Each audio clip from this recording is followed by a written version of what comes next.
Greetings, Professor Williams and fellow classmates. My name is Shelley.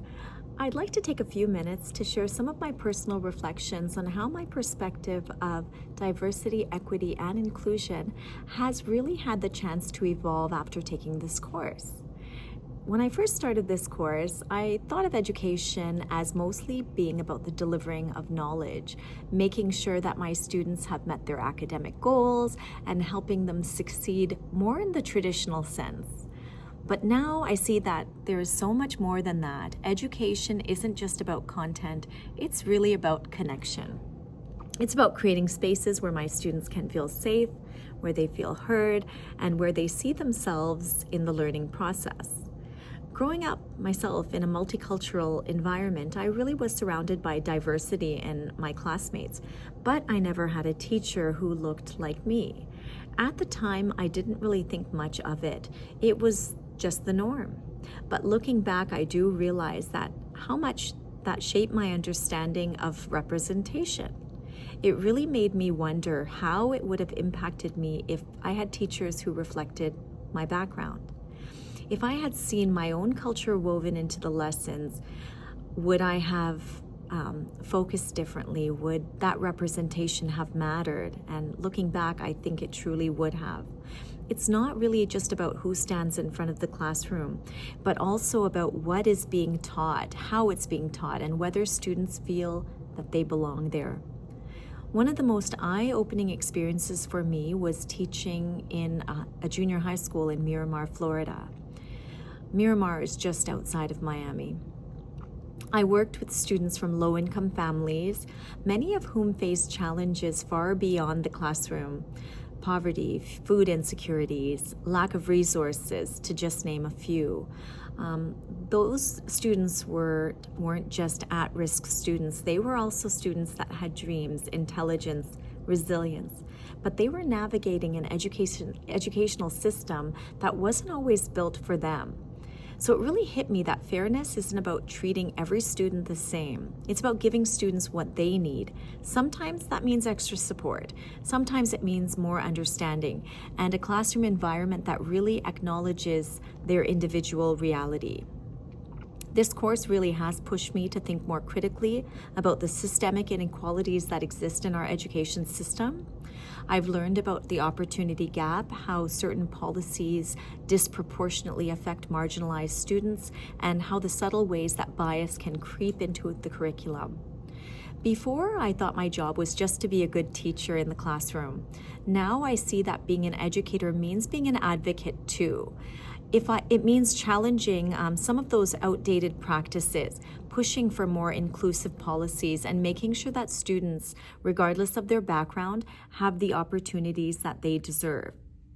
One of the key takeaways for me has been the importance of creating a truly inclusive learning space, a space where students feel safe, where their voices are heard, and where no one feels that they are invisible. Inclusion is so much more than just a buzzword. It's a responsibility that we each face, especially educators.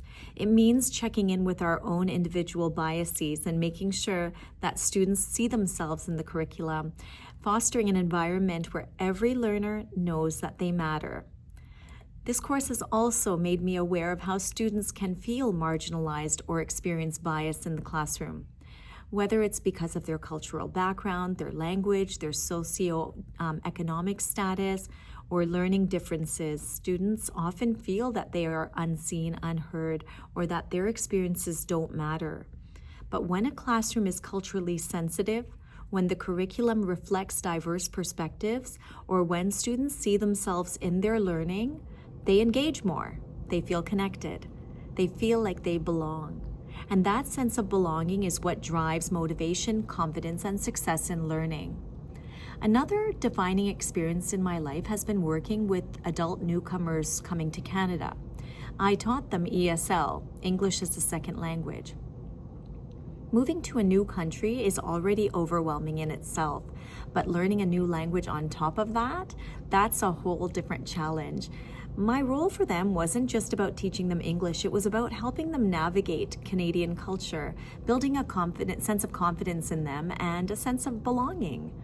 And that experience really reinforced me to see that learning is deeply personal and that students, regardless of their age, feel that they need to thrive, be understood, seen, and supported.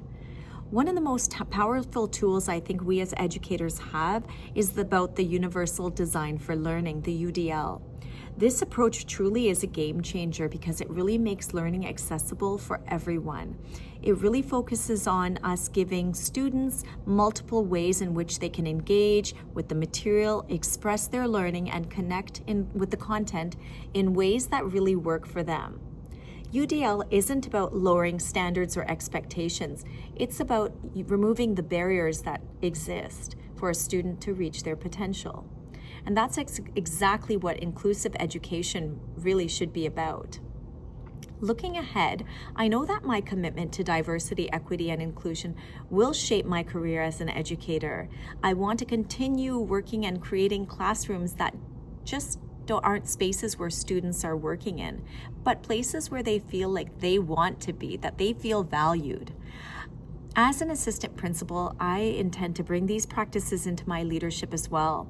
I really want to advocate for policies that support the unrepresented students, that empower teachers to incorporate inclusive practices and ensure that schools truly serve all of the leaders or learners that are attending in those schools.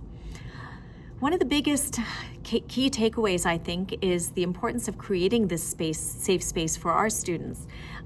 It's not just about academics, it's making sure that students feel like they matter. That means creating a classroom that is free from bias, free for students to feel that they can represent themselves and that no one feels marginalized. That means that we as educators need to learn to listen. I mean, really listen to our students, to our colleagues, to the families.